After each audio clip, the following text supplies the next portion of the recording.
So we all know how overpowered Luffy's devil fruit is. But what if he could gain the devil fruits of anyone he defeats? The story would begin almost exactly the same way it did in canon. Luffy would grow up in Fuchsia Village, meet Shanks, eat the Gum Gum fruit, and eventually set out to sea at 17. After meeting Kobe and defeating Alvida, Luffy would continue toward Orangetown, where he would eventually face Buggy. At first, the fight would play out normally. Luffy would chase Buggy around the town before eventually landing a massive punch that sends him flying. But the moment Buggy is knocked unconscious, something strange would happen. Luffy feels a weird tingle, and suddenly his body would begin splitting apart. Luffy would stare at his floating hand in confusion. Buggy would eventually wake up and realize he no longer has his Chop Chop fruit, and when he gets to Orangetown for some answers, the Straw Hats were already gone. Luffy couldn't understand what was happening to him and how he got Buggy's fruit, but he doesn't think much of it. However, this would immediately change the way Luffy fights, you see, because at Sierra Village, Kuro's claws would normally be extremely dangerous because Luffy's rubber body is vulnerable to cutting attacks. But with a Chop Chop fruit, Luffy could simply split himself apart whenever Kuro attacked. Eventually, Luffy would land the finishing blow, and because Kuro doesn't have a devil fruit, nothing would happen. After recruiting Usopp, the Straw Hats would head toward Barrett. The battle against Don Krieg would still happen, but Luffy would now have a major advantage. His Chop Chop ability would allow him to avoid most of Krieg's weapons, and with his rubber body, Luffy could launch attacks from ridiculous angles. Eventually, Krieg would be defeated. The crew would continue toward the Grand Line, unaware that Luffy's strange ability was about to become much more important. At Whiskey Peak, the Straw Hats would encounter Baroque works. Luffy and Zoro would eventually defeat Mr. Five and Miss Valentine. But this time, Luffy would gain the Bomb Bomb fruit and the Kilo Kilo fruit. At this point, Luffy would start catching on. He realizes every time he defeats a devil fruit user, he gets their fruit. Zoro would be confused at first, but wouldn't expect anything less from his captain. But there would be one major difference compared to other devil fruit users. Luffy wouldn't be able to choose which power he uses. Instead, he'd have to slowly learn how to switch between them. This would lead to some hilarious situations. But eventually, Luffy would start figuring things out, and by the time the Straw Hats reached Drum Island, his powers would already be terrifying. When Wapol attacks the Going Merry, Luffy would easily be able to defeat him. But he'd let Zoro do it because he doesn't want Wapol's fruit. The rest of Drum Island would play out mostly the same. When the Straw Hats reach Alabasta, Luffy would eventually come face to face with Crocodile. And this fight would still be extremely difficult. Even with several devil fruits, Luffy wouldn't have Haki. His attacks would simply pass through Crocodile's Logia body. The first battle would end with Luffy being completely overwhelmed. But after discovering Crocodile's weakness, Luffy would return for another fight. This time, Luffy would combine his abilities. He'd cover himself in blood to hit Crocodile, then use his bomb fruit to create explosions. He'd split his body apart with the Chop Chop fruit to avoid attacks, and finally, he'd land the finishing blow.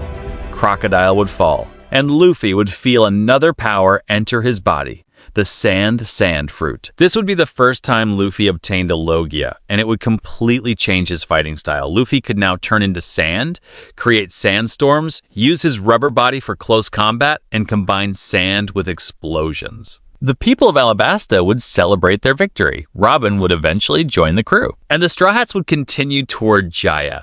There, Luffy would eventually face Bellamy. After knocking him out, Luffy would steal the Spring fruit, and suddenly, Luffy could bounce around like a human trampoline. At this point, the Straw Hats would start realizing something terrifying.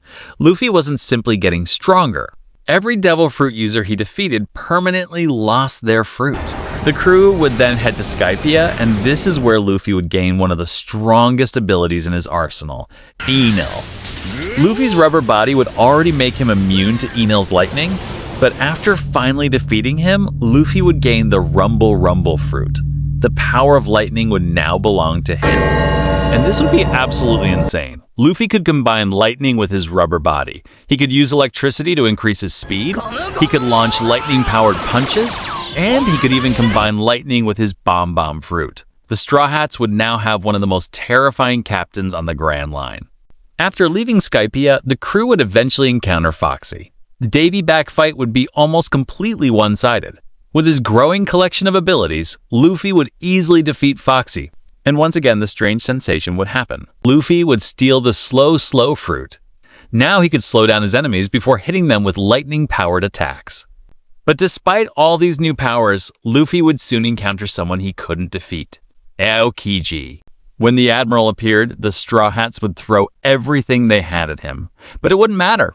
Aokiji's haki, experience, and overwhelming power would completely dominate them. But because of Luffy's numerous devil fruits, no one would actually get frozen or seriously hurt. Eventually, Aokiji would let them go. The Straw Hats reach Water 7, and the events surrounding Robin, CP9, and the Going Merry would still happen. Luffy would fight Blueno and use his massive arsenal to overwhelm him. Eventually, Blueno would fall, and Luffy would steal the Door fruit. This would give him the ability to create doors almost anywhere, but then Luffy would face Rob Lucci. And this fight would push him to his absolute limit. Luffy would use his Chop fruit, his Sand fruit, his Bomb fruit, his Lightning, his Spring on top of his second gear. Lucci is effortlessly defeated, and when Lucci fell unconscious, Luffy would gain another ability, the Leopard fruit. Unlike most of his other devil fruits, the Zoan would make Luffy physically stronger even when he wasn't actively using it. His speed would increase, his strength would increase, his durability would increase, and his recovery would become much faster. After escaping Eni's lobby, the crew would eventually arrive at Thriller Bark. There, Luffy would fight Gecko Moria. Moria would be completely overwhelmed, and after Luffy defeats him, another devil fruit would enter his body, the Shadow fruit. At this point, Luffy would have an absolutely ridiculous collection of powers. But there was still one place where everything would change: Sabaody. When the Straw Hats arrived at Sabaody, rumors about Luffy would already be spreading. Nobody would know the truth, but everyone would be afraid of him. Then Luffy would punch St. Charlos, and the pacifistas would arrive. Normally, this would be the moment where the Straw Hats realize they can't win, but not this time. The first pacifista would fire a laser. Luffy would split his body apart. The laser would pass straight through him. Then Luffy would reassemble himself and launch a lightning-powered punch. The pacifista would actually stagger.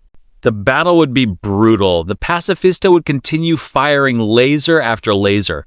Buildings would be destroyed. The Straw Hats would be thrown across the island.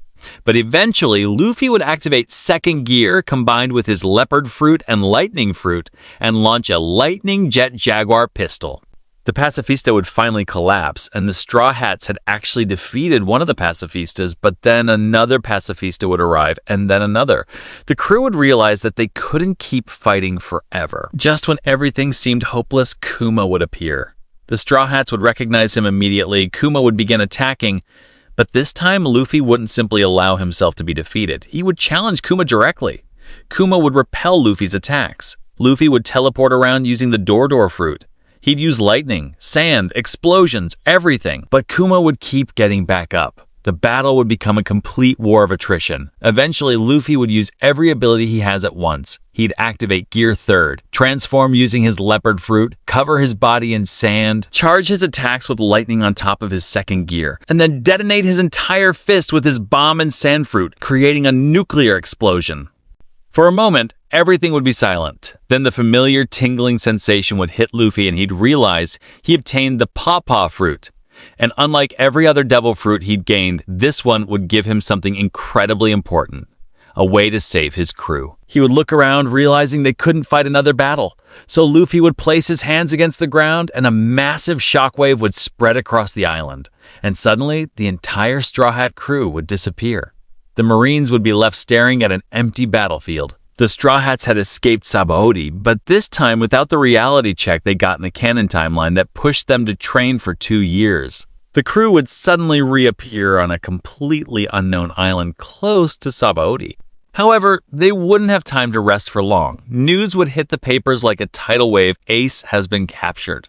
And since Luffy was never sent to Amazon Lily, he never met Boa Hancock and wouldn't be able to sneak into the prison, so Luffy wouldn't wait for a formal plan. Using his newly acquired Pawpaw fruit and the Door fruit, Luffy would teleport the entire crew directly into the depths of the world's most impenetrable prison, Impel Down.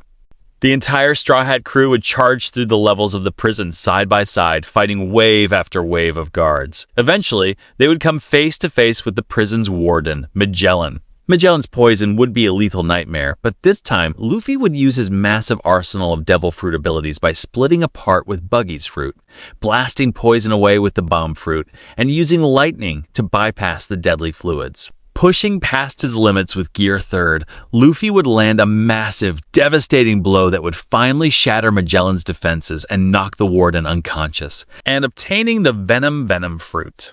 As the crew pushed deeper into the facility, they would encounter an unexpected face blocking their path: Blackbeard. Blackbeard would laugh, thinking he had cornered a group of rookie pirates, but he wouldn't expect the monster Luffy had become. Luffy would unleash everything at once: sandstorms, lightning, explosions, and his leopard form. Blackbeard's gravity pull would try to drag him in, but Luffy would use the Door fruit and the Paw fruit to teleport right through the darkness, landing a brutal, lightning-empowered strike right to Blackbeard's chest. Blackbeard would be shocked. Spitting blood, the self-proclaimed mastermind would collapse to the stone floor, defeated. Alongside the Venom fruit, Luffy would now also gain the Dark fruit. With Magellan defeated and Blackbeard out cold, the path would open wide. The Straw Hats would storm the lowest levels, breaking Ace out of his cell alongside Jinbei. Instead of rushing to a doomed war at Marineford, the united crew, Jinbei and Ace, would immediately use Luffy's powers to flee back to their hidden island near Sabaody. Safe from the Marines, a massive roaring party would break out around the campfire. Luffy would test out his brand new dark fruit. To everyone's absolute shock, Luffy would suddenly realize that the darkness of the Yami no Mi allowed him to extract and give away the extra devil fruits he had trapped inside his body. Luffy would smile brightly, looking around the crew and asking if anyone wanted any of the crazy powers he had collected. Nami would stare in disbelief, Usopp would back away slowly, and Zoro would cross his arms, completely uninterested in carrying multiple cursed fruits. None of the crew wanted to ruin their bodies with extra powers.